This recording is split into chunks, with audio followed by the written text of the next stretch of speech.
নমস্কার বন্ধুরা, আশা করি সবাই ভালো আছেন।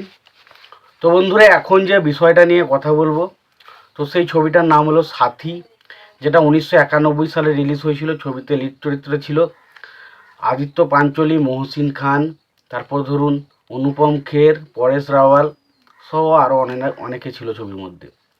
তো ছবিটার পরিচালক ছিলেন মহেশ ভাট।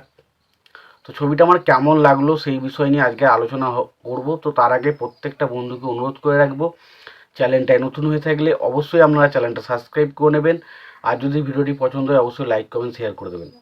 তো ভিডিওটার রিভিউটা শুরু করার আগে একটা কথা বলে নিতে চাই যে এই যে রিভিউটা আমি করছি, এটা আমার একজন সাবস্ক্রাইবার বন্ধু আমাকে রিকোয়েস্ট করেছে এই ছবিটা দেখার জন্য এবং রিভিউ করার জন্য, সেটাই আমি আপনাদের সামনে করছি। এবং আপনাদেরও যদি মনে হয় কোনো ছবির রিভিউর প্রয়োজন হয়, সেটা আপনারা অবশ্যই কমেন্ট বক্সে কমেন্ট করে জানাতে পারেন। সেটা আমি যথাসম্ভব চেষ্টা করব সেটা রিভিউ দেওয়ার।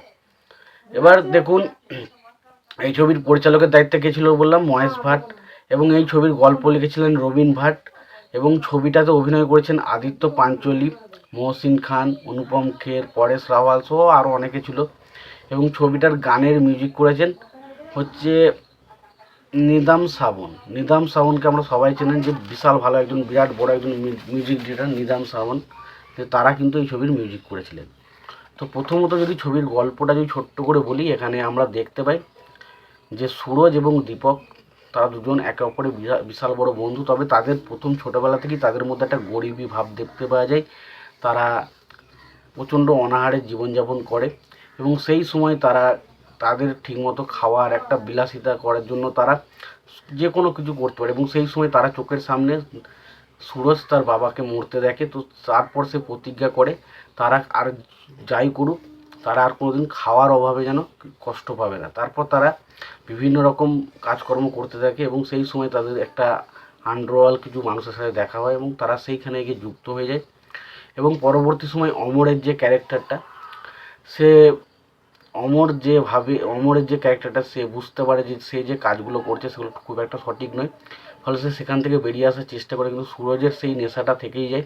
সে সেখানে টাকা এবং সেই সব নিয়ে ব্যস্ত হয়ে পড়ে। সে সেখানকার ডন ভাবতে শুরু করে। পরবর্তী সময় তাদের দুজনেরই জীবন একদম বিপর্যস্ত পর্যায়ে আসে এবং শেষ পর্যন্ত কী হয় পরিণতি, সেটাই জানতে গেলে আপনাকে সিনেমাটা দেখতে হবে। এবং সিনেমাটার সবথেকে প্রথম পজিটিভ হচ্ছে, দেখুন সিনেমার মধ্যে গান, এই ছবির গান কিন্তু ব্যাপক হয়েছে। প্রত্যেকটা গান খুব ভালো।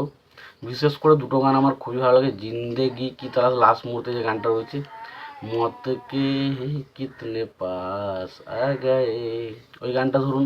বা ধরুন তো আচ্ছা খাসা দোস্ত ভি দুশ্মন বান জাতা হ্যায়, ওই যে গানগুলো, বা গানগুলো ব্যাপক ছিল। সত্যি কথা বলতে গেলে গানগুলো নিয়ে কোনো রকম কোনো কথা হবে না, গানগুলো খুব ভালো।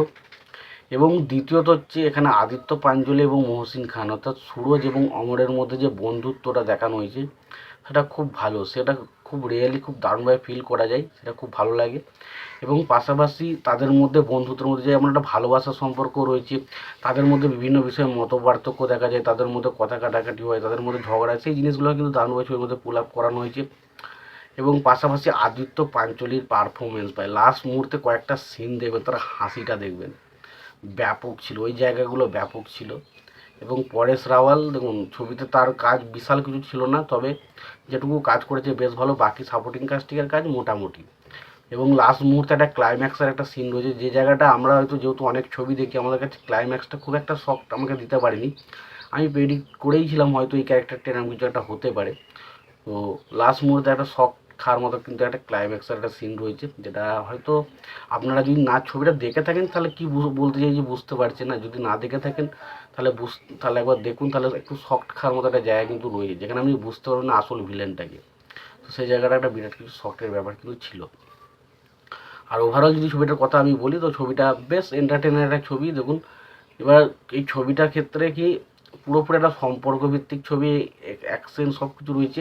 তবু ছবিটার মধ্যে আপনি যদি এই ধরনের ছবি দেখতে ভালোবাসেন তাহলে আপনার ভালো লাগবে। আর আপনি যদি অন্য ধরনের ছবি দেখেন, আপনার কতটা ভালো লাগবে আমি বলতে পারছি না। বাট গান ডেফিনেটলি ভালো লাগবে, ছবির মধ্যে ইমোশনাল পয়েন্ট ভালোভাবে ওয়ার্ক করে। তো আমার কাছে ছবিটা বেশ এন্টারটেইনার লেগেছে। তোমাদের কেমন লেগেছে জানাতে ভুলো না। তোমাদের যদি ভিডিওটি ভালো লেগে থাকে লাইক কমেন্ট শেয়ার করে দিও। চ্যানেলটা নতুন হয়ে থাকলে অবশ্যই তোমরা চ্যানেলটা সাবস্ক্রাইব করে নিও, পাশে বেল আইকনটা অবশ্যই প্রেস করে দিও। ভালো থেকো, সুস্থ থেকো, দেখা হচ্ছে পরে ভিডিওতে।